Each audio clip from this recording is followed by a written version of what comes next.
नमस्कार मेरे सभी प्यारे विद्यार्थियों को टोटल मैथ्स पर आपका हार्दिक स्वागत है। आइए आज हम कक्षा 10वीं के सामाजिक विज्ञान के पेपर का सॉल्यूशन करते हैं। पहला क्वेश्चन है, सही उत्तर चुनकर लिखिए। तो इसका पहला ऑब्जेक्ट है, ज्वरीय ऊर्जा निम्नलिखित में से किस प्रकार का संसाधन है? तो ये हो जाएगा पुनः पूर्ति योग्य। निम्नलिखित में से किस प्रांत में सीढ़ीदार खेती की जाती है? तो ये है उत्तरांचल। तीसरा है, इनमें से किस राज्य में काली मृदा पाई जाती है? तो यह है झारखंड। सार्वजनिक और निजी क्षेत्र किस आधार पर विभाजित हैं? तो ये इसका आंसर हो जाएगा आय। और भारतीय सिंह का प्राकृतिक आवास आरक्षित क्षेत्र है गुजरात का गिर क्षेत्र। ठीक है। इसके बाद क्वेश्चन नंबर 80 का है, छठवां, भारत में शक्तियों का बंटवारा किया गया है? तो इसका हो जाएगा खा नंबर का ऑप्शन, न्यायालय द्वारा। ठीक है।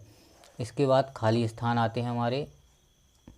देखो खाली स्थान, सेवा क्षेत्रक में रोजगार में उत्पादन के समान अनुपात में वृद्धि नहीं हुई है। ठीक है, इसमें खाली स्थान में भरेंगे हम, नहीं हुई है।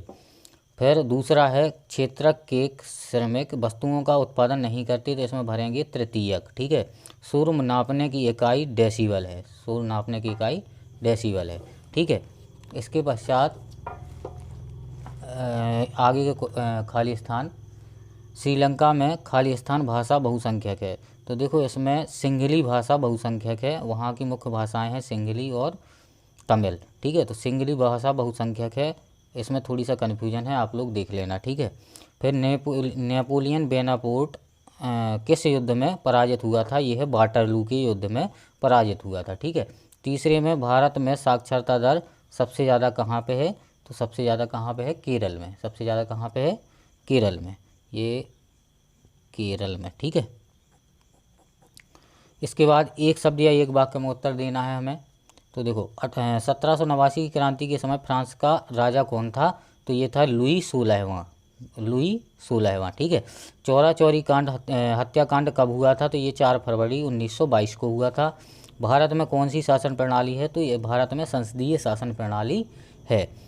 फिर चौथा क्वेश्चन है अपना, पर्यावरण में अवांछनीय घटकों का शामिल होना कहलाता है? तो ये पर्यावरण प्रदूषण कहलाता है। ऐसे वन जो ऋतु विशेष में पत्ते गिरा देते हैं पर्णपाती वन कहलाते हैं।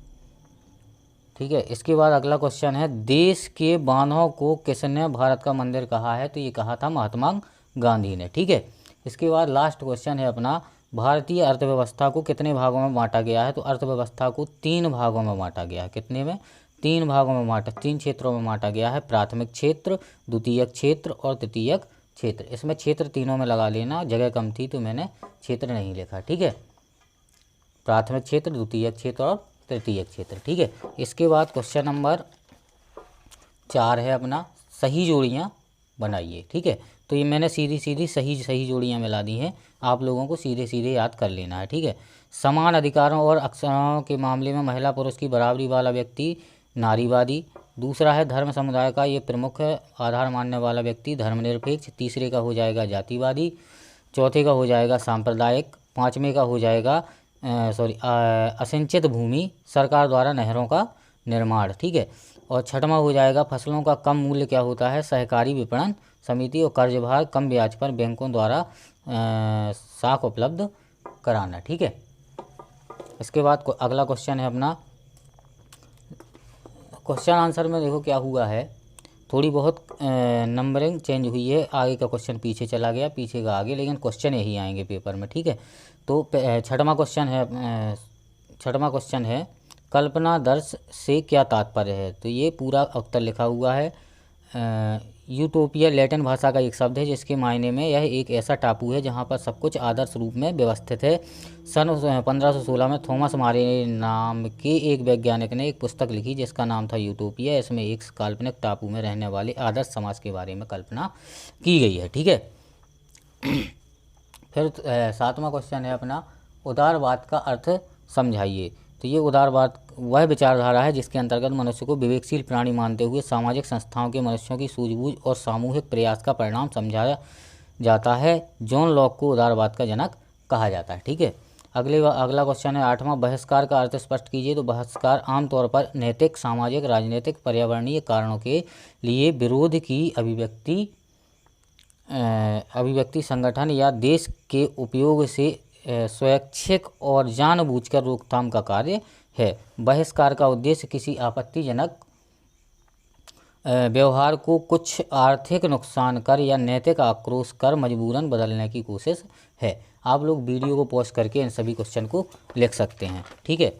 अगला क्वेश्चन है अपना 9वां क्वेश्चन, निरंकुशवाद को परिभाषित कीजिए, ठीक है। तो निरंकुशवाद एक ऐसी सरकार या शासन व्यवस्था है जिसकी सत्ता पर किसी प्रकार की कोई अंकुश नहीं होता है। इतिहास में ऐसी राजशाही सरकारों को निरंकुश सरकार कहा जाता है, जो अत्यंत केंद्रीकृत सैन्य बल पर आधारित सरकारें होती हैं, ठीक है। अगला क्वेश्चन है भू संरक्षण के उपाय लिखना। तो भू संरक्षण के उपाय निम्नलिखित हैं। समुच्च रेखीय जुताई और सस्यावर्तन अथवा फसलों की हेरफेर बुवाई पद्धति, ठीक है। पशुओं की अनियंत्रित चराई पर नियंत्रण, वनों की कटाई पर नियंत्रण और वृक्षारोपण करना, ठीक है। इसके बाद अगला क्वेश्चन है प्रति व्यक्ति आय, ठीक है। प्रति व्यक्ति आय क्या होता है, ठीक है। तो प्रति व्यक्ति आय उस आय को कहा जाता है जब किसी देश के कुल सकल घरेलू उत्पाद को उस देश की उस वर्ष की मध्यावधि की जनसंख्या से विभाजित किया जाता है। यह हमें उस देश के निवासियों को प्राप्त होने वाली औसत आय की मौद्रिक जानकारी देता है, ठीक है। क्वेश्चन नंबर 12वां है अपना। आप लोग वीडियो को पॉज करके या स्क्रीनशॉट लेके कर सकते हैं, ठीक है। मैं जल्दी जल्दी करा रहा हूँ, ठीक है। प्रच्छन्न बेरोजगारी से आप क्या समझते हैं? प्रच्छन्न बेरोजगारी वह स्थिति है जब एक श्रमिक काम तो कर रहा होता है लेकिन उसकी क्षमता का पूरा उपयोग नहीं हो पाता। ऐसी स्थिति में एक श्रमिक किसी खास काम में इसलिए लगा रहता है क्योंकि उसके पास उससे बेहतर करने को कुछ नहीं होता, ठीक है। इसके बाद प्रश्न क्रमांक 13 है अपना। देखो प्रश्न क्रमांक 13, जल दुर्लभता क्या है? जल दुर्लभता क्या है, ठीक है। और इसके कारण लिखना है। तो जल दुर्लभता हेडिंग डालेंगे। जल दुर्लभता एक का अर्थ है जल की कमी। दूसरे शब्दों में जब किसी वस्तु की आपूर्ति मांग से कम हो वह दुर्लभ हो जाती है। देश के कई क्षेत्रों में जल की बहुत कमी है। फिर जल की कमी के निम्नलिखित कारण हैं, ठीक है। कौन कौन से कारण हैं देख लेते हैं, ठीक है। किसी प्रदेश में अधिक जनसंख्या जल की कमी का प्रमुख कारण होता है। प्रदेश में यदि कम वर्षा होती है तथा सूखा है तो जल की कमी होती है। अति शोषण या अत्यधिक उपयोग जल की कमी का प्रमुख कारण होता है, ठीक है। नेक्स्ट क्वेश्चन है क्वेश्चन नंबर 14, ठीक है। जलियांवाला बाग हत्याकांड पर अपन को एक रिपोर्ट लिखनी है, ठीक है। तो जलियांवाला बाग हत्याकांड 13 अप्रैल 1919 को हुआ था। बहुत से गांव वाले वार्षिक बैसाखी मेले में शामिल होने के लिए जलियांवाला बाग में एकत्रित हुए थे। वहां एकत्रित हुए लोगों को यह पता नहीं था कि इलाके में मार्शल लॉ लागू किया जा चुका है, ठीक है। फिर जनरल डायर हथियारबंद सैनिकों के साथ वहां पहुंचा और जाते ही उसने भीड़ पर अंधाधुंध गोलियां चलाईं। सैकड़ों लोग मारे गए। इस हत्याकांड ने निर्दयी गोरी सरकार के दमन के खिलाफ विश्व जनमत तैयार करने का महत्वपूर्ण भूमिका निभाई, ठीक है। प्रश्न क्रमांक 15 है अपना। भारत के लोग रॉलेट एक्ट का विरोध क्यों कर रहे थे, ठीक है। तो इसमें है उत्तर हो जाएगा ब्रिटिश विरोधी भावनाओं को रोकने के लिए इस कानून के द्वारा सरकार को राजनीतिक गतिविधियों को कुचलने और राजनीतिक कैदियों को 2 साल तक बिना मुकदमा चलाए जेल में बंद रखने का अधिकार मिल गया था। इसलिए भारत के लोग रॉलेट एक्ट के खिलाफ थे, ठीक है। इसको आप लिख सकते हैं पॉज करके, ठीक है। अगला क्वेश्चन 16वां क्वेश्चन है अपना। धारणीयता का विषय विकास के लिए क्यों महत्वपूर्ण है, ठीक है। तो विकास का मतलब केवल वर्तमान को खुशहाल बनाना नहीं होता है बल्कि आने वाली पीढ़ियों के लिए एक बेहतर भविष्य बनाना भी है। धारणीयता का मतलब होता है ऐसा विकास जो आने वाले कई वर्षों तक सतत चलता रहे, ठीक है। यह तभी संभव होता है जब हम संसाधन का दोहन करने की बजाय उसका विवेकपूर्ण इस्तेमाल करते हैं। पिछली सदी में दुनिया तेजी से औद्योगिकीकरण से स्थायी विकास का मुद्दा उभरा है। आर्थिक विकास और औद्योगिकीकरण ने प्राकृतिक संसाधनों का बहुत शोषण किया है। स्थिरता प्राकृतिक संसाधनों का तर्कसंगत उपयोग को बढ़ावा देती है, ठीक है। अगला है प्रश्न क्रमांक 17। बाल्कन प्रदेशों में राष्ट्रवादी तनाव क्यों पनपा, समझाइए, ठीक है। तो इसका आंसर हो जाएगा 19वीं सदी के अंत में राष्ट्रवादी तनाव बाल्कन प्रदेशों में पनपा। इसमें आधुनिक रोमानिया, बल्गेरिया, ऑस्ट्रिया ये सब देश आते हैं, आप लोग देख सकते हैं। इन क्षेत्रों में राष्ट्रवाद जो है तनाव निम्न कारणों से पनपा, ठीक है। इसको वीडियो को पॉज करके आप लिख सकते हैं, ठीक है। अगला इसी का जो तीनों पॉइंट हैं क्यों पनपा, इसको इन क्षेत्रों में राष्ट्रवादी तनाव पनपने का मुख्य कारण रूमानी राष्ट्रवादी का उदय था। 19वीं सदी में ऑटोमन साम्राज्य ने आधुनिकीकरण और आंतरिक सुधारों के द्वारा मजबूत बनना चाहता था, किंतु इसमें वह बहुत कामयाबी उसे नहीं मिली, इसलिए उसने स्वतंत्रता की घोषणा कर दी। अलग अलग देशों द्वारा विभिन्न राष्ट्रीय समूहों ने स्वतंत्र होने की घोषणा की, जिससे बाल्कन क्षेत्रों में गहरा टकराव होने लगा। ठीक है, ये इसका आंसर हो जाएगा। फिर 18वां क्वेश्चन है अपना, नमक यात्रा पर चर्चा करते हुए स्पष्ट करें कि उपनिवेशवाद के खिलाफ प्रतिरोध एक असरदार प्रतीक था। तो ये पूरा नमक आंदोलन है। देश को एकजुट करने के लिए महात्मा गांधी जी ने को नमक एक शक्तिशाली प्रतीक लगा। 31 जनवरी 1930 को गांधी जी ने वायसराय इरविन को एक खत लिखा। खत में उन्होंने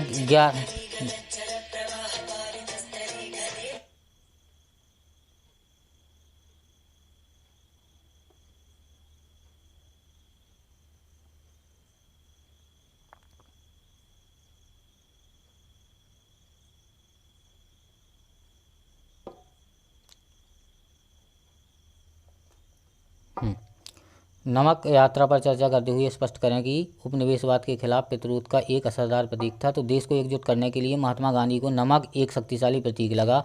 और इसका पहला पॉइंट बनाया अपन ने कि 31 जनवरी 1930 को गांधी जी ने वायसराय इरविन को एक खत लिखा। खत में उन्होंने 11 मांगों का उल्लेख किया। इनमें से कुछ सामान्य मांगें थीं, जबकि कुछ मांगें उद्योगपतियों से लेकर किसानों तक विभिन्न तबकों से जुड़ी हुई थी। गांधी जी इन मांगों के द्वारा समाज के सभी वर्गों को अपने आंदोलन में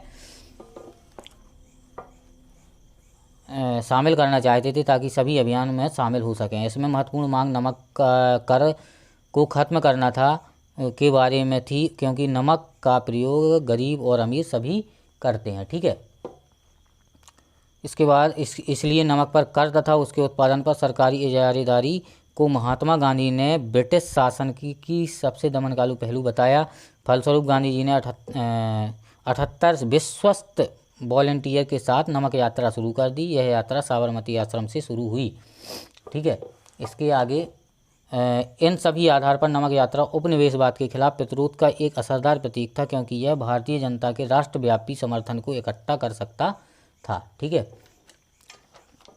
अगला क्वेश्चन है 19वां क्वेश्चन, तृतीय क्षेत्रक अन्य क्षेत्रकों से किस प्रकार भिन्न है, उदाहरण सहित व्याख्या कीजिए। तो देखो, इसको क्या करते हैं, इसका आंसर हो जाएगा प्राथमिक तथा द्वितीयक क्षेत्रों में किसी वस्तु का निर्माण किया जाता है, जबकि तृतीय क्षेत्र में किसी वस्तु का उत्पादन नहीं किया जाता, बल्कि सेवाएं प्रदान की जाती हैं। तृतीय क्षेत्र की गतिविधियां प्राथमिक तत्व और द्वितीयक के विषय में विकास में मदद करती हैं। जैसे प्राथमिक और द्वितीयक क्षेत्रक में उत्पादित वस्तुओं को ट्रकों और ट्रेनों द्वारा एक स्थान से दूसरे स्थान तक ले जाना तथा बाजार में बेचना आदि तृतीयक क्षेत्र द्वारा किया जाता है। ठीक है, इसके बाद प्राथमिक व द्वितीयक क्षेत्र की क्रियाओं में बैंकों, टेलीफोन, बीमा कंपनियों की आवश्यकता होती है। ये सभी तृतीयक क्षेत्रकों के उदाहरण हैं। इस प्रकार तृतीयक क्षेत्रक सेवाएं प्रदान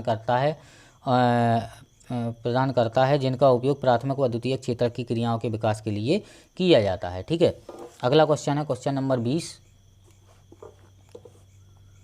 इसको भी देख लो। अपने शासन वाले क्षेत्रों में शासन व्यवस्था को ज़्यादा कुशल बनाने के लिए नेपोलियन ने क्या बदलाव किए। तो नेपोलियन द्वारा किए गए बदलाव निम्नलिखित हैं। जन्म पर आधारित विशेषाधिकार को उसने समाप्त कर दिया। संपत्ति के अधिकार को सुरक्षित बनाया गया। प्रशासनिक विभाजनों को सरल बनाया गया। सामंती व्यवस्थाओं को खत्म कर दिया गया और किसानों को भूदासत्व और जागीरदारी शुल्कों से मुक्त कराया गया। ठीक है, इसके बाद शहरों में भी कारीगरों के श्रेणी संघों के विभिन्न नियंत्रकों को समाप्त कर दिया गया। यातायात और संचार व्यवस्था में सुधार किया गया। ठीक है, इसके बाद क्वेश्चन नंबर 21, सामाजिक विभाजन किस तरह राजनीति को प्रभावित करते हैं। तो सामाजिक विभाजन और राजनीति का मेल काफ़ी खतरनाक है और विस्फोट हो सकता है। लोकतंत्र में विभिन्न राजनीतिक दलों में प्रतिद्वंद्विता का माहौल होता है। लोकतंत्र में विभिन्न होता है। इस प्रतिद्वंद्विता के कारण कोई भी समाज फूट का शिकार बन सकता है। यदि राजनीतिक दल इन विभाजन के हिसाब से राजनीतिक कोड करने लगें तो इससे सामाजिक विभाजन राजनीतिक विभाजन में बदल जाएगा। ठीक है, इस वीडियो को पॉज करके आप लोग नोट कर लें। ठीक है, अगला क्वेश्चन 22वां क्वेश्चन है, जन आंदोलन सहकारी नीतियों को किस प्रकार प्रभावित करता है। तो लोग सरकार से अपनी बातें मनवाने के लिए जन आंदोलन करते हैं। ये आंदोलन सरकारी नीतियों पर कई तरह से असर डालते हैं। ठीक है, अब इसके 3 पॉइंट हैं, कौन कौन से। पहला, जन आंदोलन अपने लक्ष्य तथा गतिविधियों के लिए जनता का समर्थन करते हैं, इसलिए सूचना अभियान, बैठक और का आयोजन आदि कार्य किए जाते हैं। ठीक है। जन आंदोलन हड़ताल या सरकारी काम काजों में बाधा उत्पन्न करते हैं ताकि सरकार उनकी बात मान ले। आंदोलनकारी समूह के कुछ व्यक्ति सरकार को सलाह देने वाली समितियों और आधिकारिक निकायों में शिकस्त करते हैं। ठीक है।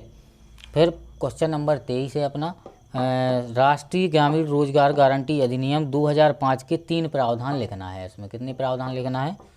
3 प्रावधान लिखना है। तो देखो क्या होगा, राष्ट्रीय ग्रामीण रोजगार गारंटी अधिनियम 2005 एक श्रम कानून है जिसका उद्देश्य कार्य करने का अधिकार है। इसके 3 प्रावधान निम्नलिखित हैं। इसका लक्ष्य साल में 100 दिनों का रोजगार हर वयस्क व्यक्ति को देना है। रोजगार देकर ग्रामीण क्षेत्रों में आजीविका सुरक्षा बढ़ाने के लिए यह कार्यक्रम शुरू किया गया था। ठीक है। फिर तीसरा पॉइंट है इसी का, तीसरा पॉइंट,